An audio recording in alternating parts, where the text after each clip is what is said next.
Welcome to aspirants. આપણી PYQ series એટલે કે પ્રીવિયસ યર્સ ક્વેશ્ચનની સિરીઝમાં હિસ્ટ્રી સબ્જેક્ટ શરૂઆત કરી હતી. ફર્સ્ટ લેક્ચર આપણે કરી ચૂક્યા છે, તો આ એનો સેકન્ડ લેક્ચર છે. સ્ટાર્ટ કરીએ. અભિલેખોના સંદર્ભમાં નીચે વિધાનો આપેલા છે તેના પર વિચાર કરવાનો છે અને જણાવવાનું છે કે કયા વિધાન સાચા છે. અભિલેખો એટલે કે અભિલેખોનો અભ્યાસ એ પુરાલિપિશાસ્ત્ર એટલે કે પેલિયોગ્રાફી કહેવાય છે.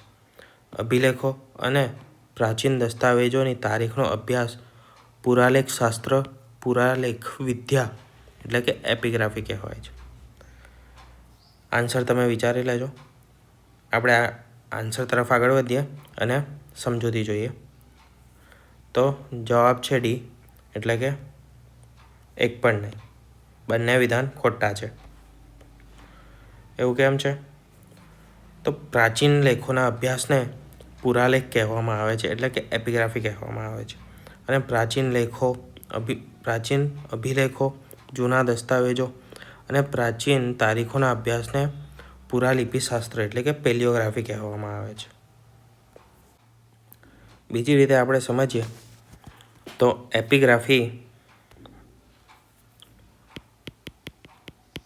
એપિગ્રાફી એટલે જે પણ અભિલેખ એટલે કે જેને ઇન્ક્રિપ્ટ કરવામાં આવે, ઇન્સ્ક્રિપ્શન, બરાબર, જેને કોતરવામાં આવે તેવી જે લિપિ હોય છે, તેવા જે બધા લેખ છે કોતરવામાં આવેલા, તેને આપણે એપિગ્રાફી એટલે કે પુરાલેખ શાસ્ત્ર કહેવામાં આવે છે. જ્યારે જે પેલિયોગ્રાફી છે એ જે લખાણ હોવા જોઈએ, કેવા તો કે હાથથી લખાયેલા, હેન્ડ રિટન, હાથથી લખાયેલા હોય તેનો જે અભ્યાસ કરવામાં આવે તેને આપણે પેલિયોગ્રાફી કહે છે. બરાબર. પેલિયોગ્રાફીમાં કયા કયા લખાણ આવશે? તો પેલિયોગ્રાફીમાં જે પણ હાથ વડે લખાયા છે, જે આપણે પહેલાંના સમયમાં મુખ્યત્વે જે તાડપત્ર છે કે પછી તાડપત્ર છે, ભોજપત્ર છે, પેપર પર એટલે કે કાગળ પર લખાય, કાપડ પર લખવામાં આવતા હતા, આ બધા લખાણની જે અભ્યાસ છે તેને પેલિયોગ્રાફી કહે છે. એપિગ્રાફી એટલે કે જે ઇન્ક્રિપ્શન થયેલા હોય પથ્થર પર, બરાબર, પથ્થરને કોતરીને લખતા કે પછી ધાતુ પર લખતા, ધાતુપત્ર પર લખતા, ધાતુ કોતરતા હતા, એ રીતે જે કોતરણી કામ કરીને લખાયેલા હોય તેને એપિગ્રાફી કહેવામાં આવે છે. તો આ વસ્તુ યાદ રાખજો. એપિગ્રાફી કોને કહેવાય અને પેલિયોગ્રાફી કોને કહેવાય. આગળ વધીએ. પ્રાચીન ભારતના ઇતિહાસના સંદર્ભમાં નીચેનામાંથી કયા વિધાન ખોટા છે? તો અહીંયા તમારે ખોટું વિધાન કહેવાનું છે. પહેલું છે, પ્રાચીન કાળમાં પ્રાકૃત ભાષા દેશભરમાં સંપર્કની ભાષા હતી, એટલે કે સંપર્ક ભાષા એટલે કે લોકભાષાનું કામ કરતી હતી. પ્રાચીન કાળના બે મહાન કાવ્ય રામાયણ અને મહાભારતની રચના મુખ્યત્વે સંસ્કૃત ભાષામાં થઈ હતી. સમ્રાટ અશોકના અભિલેખ માત્ર પ્રાકૃત અને બ્રાહ્મી લિપિમાં લખાયા હતા.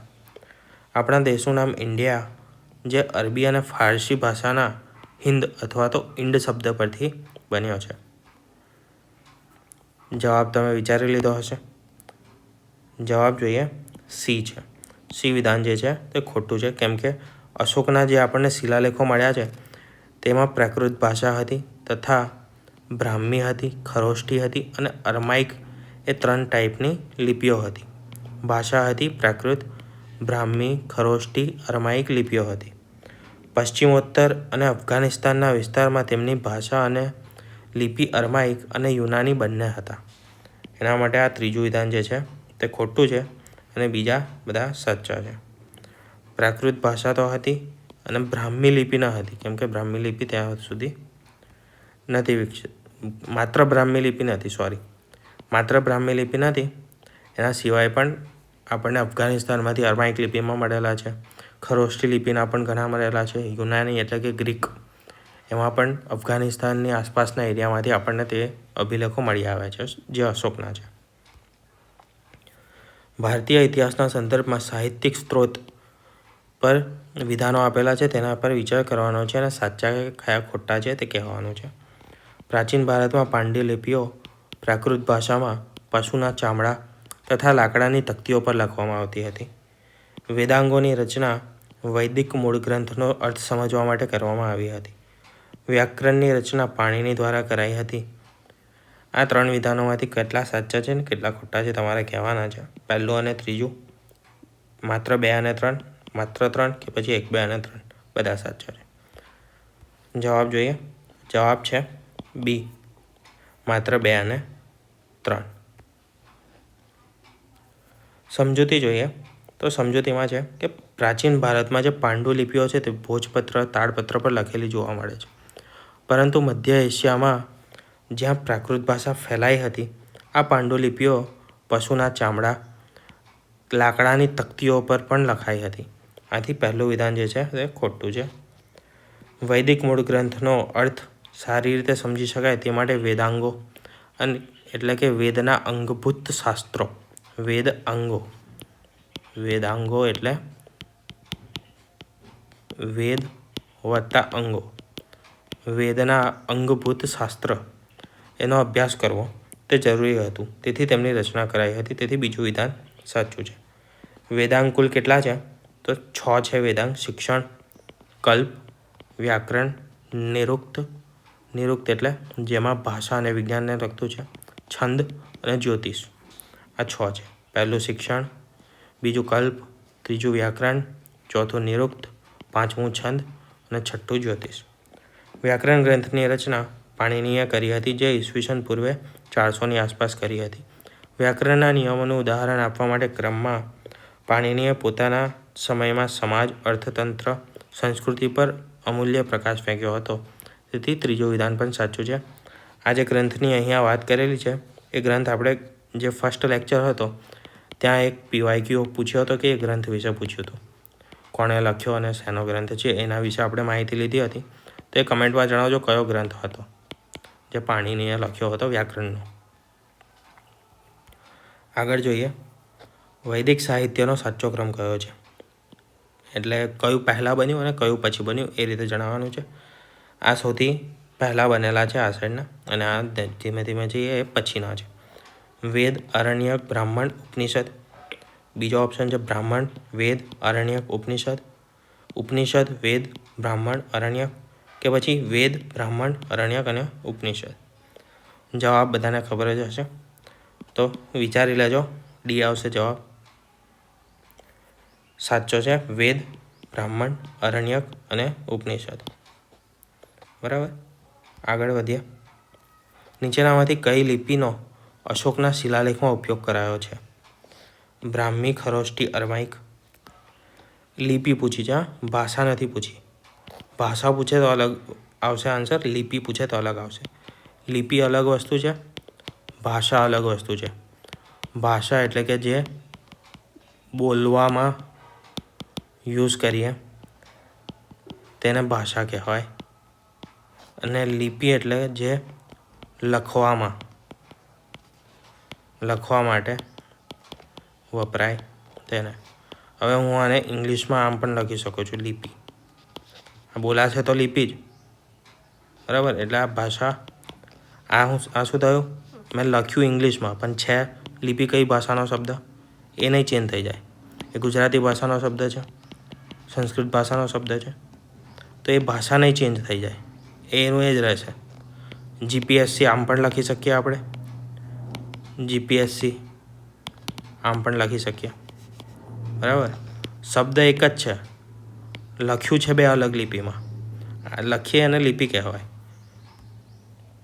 તો કઈ લિપિ હતી તે પૂછેલું છે. જવાબ છે એ.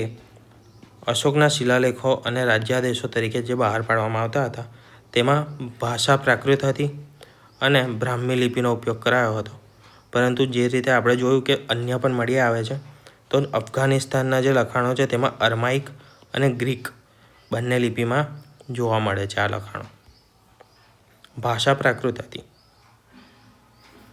ભારતીય ઇતિહાસના વિદેશી વર્ણનો નીચેના સંદર્ભમાં કયું વિધાન ખોટું છે તે જણાવવાનું છે.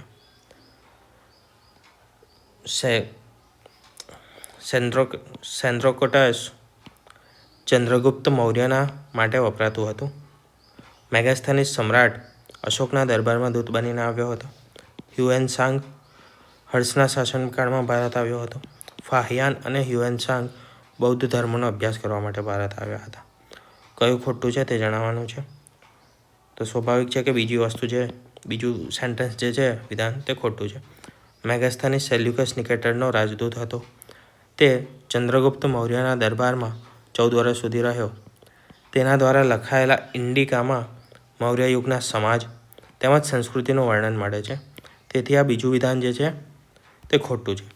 અશોકના દરબારમાં નહોતો આવ્યો, તે ચંદ્રગુપ્ત મૌર્યના દરબારમાં આવેલો હતો. યુનાની વર્ણનોમાં ચંદ્રગુપ્ત મૌર્ય અને સેન્દ્રોકટ્સ તેના સેલ્યુકસ નિકેટર, બરાબર, એને શોર્ટમાં લખી દીધું છે અહીંયા. રાજ્યાવરોહણની તારીખ ઈસવીસન પૂર્વે 322 નક્કી કરાઈ છે, જે એક જ વ્યક્તિ હતો. એથી વિધાન એ જે છે તે સાચું છે. હ્યુએનસાંગ 7મી સદીમાં હર્ષના કાળમાં ભારત આવ્યો હતો અને ઉલ્લેખનીય છે કે 16 વર્ષ સુધી ભારત રહ્યો હતો. 6 વર્ષ સુધી તેને નાલંદા મહાવિદ્યાપીઠમાં અભ્યાસ કર્યો હતો. તેથી વિધાન સી છે જે સાચું છે. કઈ વિદ્યાપીઠમાં? નાલંદા મહાવિદ્યાલયમાં તેને અભ્યાસ કર્યો હતો. અને એ બંને બૌદ્ધ ધર્મ માટે આવ્યા હતા. ઘણા બધા બૌદ્ધ ધર્મના દર્શન અને ધર્મના રિલેટેડ ગ્રંથો અભ્યાસ માટે પોતાની સાથે લઈ પણ ગયા હતા. પુસ્તકો આપેલા છે અને તેના લેખકના નામ આપેલા છે. મેગાસ્થાનીસ, ટોલેમી, પ્લિની અને હ્યુએનસાંગ. અને પુસ્તકો છે જિયોગ્રાફી, નેચરલ હિસ્ટ્રિકા, ઇન્ડિકા કે પછી સિયુકી. અહીંયા આવશે સિયુકી છે, ડી નહીં. ઓપ્શન આપેલા છે, તમારી રીતે જોડી દો, પછી આપણે જવાબ જોઈએ. થઈ ગયું હશે. આન્સર જોઈએ. મેગાસ્થાનીસ, ઇન્ડિકા લખેલો છે. હમણાં જ ઉપર વાત કરી ગયા આપણે એક ક્વેશ્ચન પહેલાં જ, એટલે આ તો ના ખોટો પડવો જોઈએ જો તમે ધ્યાનથી સાંભળશો તો. ટોલેમી જિયોગ્રાફી લખ્યું છે. પ્લિનીનું છે નેચરલ હિસ્ટોરિકા. હ્યુએનસાંગનું છે સિયુકી. બીજો ક્વેશ્ચન પણ એ જ રીતનો છે. બાણભટ્ટ, બિલહન, અતુલ, સંધ્યાકર નંદી. પુસ્તક છે રામપાલ ચરિત, મૂષિક વંશ, હર્ષચરિત, વિક્રમાદેવ ચરિત. ઓપ્શન આપેલા છે. આન્સર તમે વિચારી લો કયો આવશે, એ પછી આપણે આન્સર તરફ આગળ વધીએ અને તેના વિશે થોડી માહિતી પણ લઈએ. આન્સર છે બાણભટ્ટનું હર્ષચરિત. હર્ષચરિત એ જે રાજા હર્ષવર્ધન થઈ ગયા તેમના જીવન ચરિત્ર પર આધારિત પુસ્તક છે, જે બાણભટ્ટે લખ્યું છે. તેમના રાજકવિ હતા. બિલહણનું છે વિક્રમાદેવ ચરિત. અતુલનું છે મૂષિક વંશ અને સંધ્યાકર નંદીનું છે રામપાલ ચરિત. તો આ આપણે જે કીધું એ લખેલું છે કે હર્ષવર્ધનનું જીવન પર વર્ણન કરેલું છે પુસ્તકમાં. આ એક ગદ્ય કાવ્ય છે. બિલહણ દ્વારા જે વિક્રમાદેવ ચરિત રચવામાં આવ્યું છે તે કલ્યાણના જે ચાલુક્ય રાજા વિક્રમાદિત્ય છઠ્ઠા હતા તેમનું વર્ણન છે. અને અતુલના મૂષિક વંશમાં મૂષિક રાજવંશનું વર્ણન જોવા મળે છે. આ જે મૂષિક રાજવંશ હતો તે ઉત્તર કેરળમાં થઈ ગયો. ઉત્તર કેરળમાં જે મૂષિક રાજવંશ હતો તેનું વર્ણન મૂષિક વંશ નામના પુસ્તકમાં જોવા મળે છે. કોણે કર્યું હતું? અતુલે કર્યું હતું. સંધ્યાકર નંદીના જે રામપાલ ચરિત પુસ્તક છે તેમાં કૈવર્ત જાતિના ખેડૂતો અને જે પાલ વંશ હતો તેના રાજા રામપાલ વચ્ચે લડાઈ થઈ હતી તે યુદ્ધનું વર્ણન કરેલું છે રામપાલ ચરિતમાં. કોણે? સંધ્યાકર નંદીએ કર્યું હતું. આગળ વધીએ. ભારતના પંચમાર્ક સિક્કા મોહરવાળા, પંચમાર્ક એટલે પંચમાર્ક મોહરવાળા સિક્કા કઈ ધાતુના બનેલા હતા? સોનું, ચાંદી, તાંબુ કે પછી ટીન? સહેલો છે ક્વેશ્ચન. જવાબ આવશે કયો આવશે? મુખ્યત્વે ચાંદીના બનેલા હતા. ભારતના જે પ્રાચીન મોહરવાળા એટલે કે પંચમાર્ક મોહરવાળા સિક્કા હતા તે ચાંદીના બનેલા હતા. ઉલ્લેખનીય છે કે કોઈ મોહર લગાવીને બનાવવામાં આવતા હોવાને કારણે તે ભારતીય ભાષા મોહરવાળી મુદ્રા કહે છે.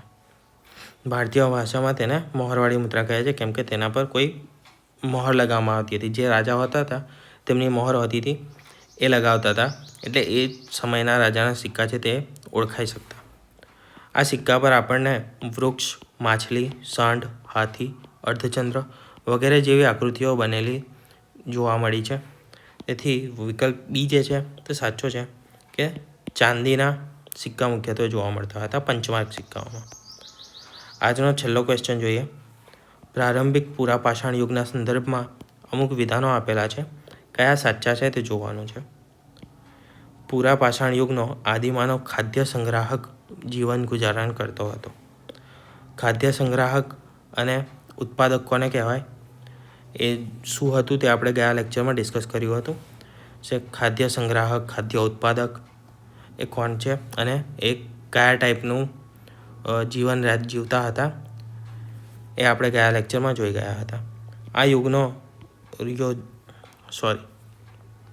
યુગના ઓજારોમાં કુહાડી અને ચાકુ સામેલ હતા. આ યુગના નિવાસસ્થાન અવશેષ સોહન નદી ઘાટીમાં જોવા મળે છે. માત્ર 1 અને 2, 2 અને 3, 1 અને 3 કે પછી 1, 2, 3 બધા જ સાચા છે. તો બધા વિધાન સાચા છે. પ્રારંભિક પૂરા પાષાણ કાળનો મનુષ્ય જે હતો તે પથ્થરના ઘડ્યા વિનાના અને અપરિષ્કૃત ઓજારોનો ઉપયોગ કરીને શિકાર અને ખાદ્ય સંગ્રહણ પર જીવન જીવતો હતો. કુહાડી, આરી અને ચાકુ જેવા ઓજારોનો ઉપયોગ કરતો હતો. તે પાકિસ્તાનમાં આવેલા પંજાબના સોહન નદી ઘાટીમાંથી જે વિસ્તાર હતો, સોહન નદી ઘાટીનો વિસ્તાર પાકિસ્તાનના પંજાબમાં, ત્યાં અનેક આપણને અવશેષો મળી આવ્યા છે. અને અન્ય સ્થળોમાં કાશ્મીર તથા થાર રણભૂમિ છે તે વિસ્તારમાંથી પણ આ સમયના કેટલાક અવશેષો મળી આવ્યા છે. આપણે ગયા વખતે આનો જ સોહન નદી ઘાટીના વિસ્તારનો એક સભ્યતા જોઈ હતી, એક સ્થળ જોયું હતું. એ કયું સ્થળ હતું કમેન્ટમાં જણાવજો. ઉલ્લેખનીય છે કે રાજસ્થાનના ડિંડવા વિસ્તારમાં બેલન, નર્મદા ખીણ અને મધ્યપ્રદેશના ભીમબેટકામાં તેમના નિવાસસ્થાનના અવશેષો મળી આવ્યા છે. કયા કયા વિસ્તાર છે ભારતના? તો કે રાજસ્થાનના ડિંડવા વિસ્તાર, બેલન અને નર્મદાની ખીણ તથા મધ્યપ્રદેશનું જે ભીમબેટકા છે ગુફા, ત્યાં નિવાસસ્થાનના કયા સમયના આદિમાનવના નિવાસસ્થાનના અવશેષો મળી આવ્યા છે જે પૂરા પાષાણ કાળના છે. તો આ હતો આપણો સેકન્ડ લેક્ચર. થર્ડ લેક્ચર આપણે જોઈશું. આજે કયો વાર છે? ટ્યુઝડે છે. થર્સડેના આવશે આપણો થર્ડ લેક્ચર.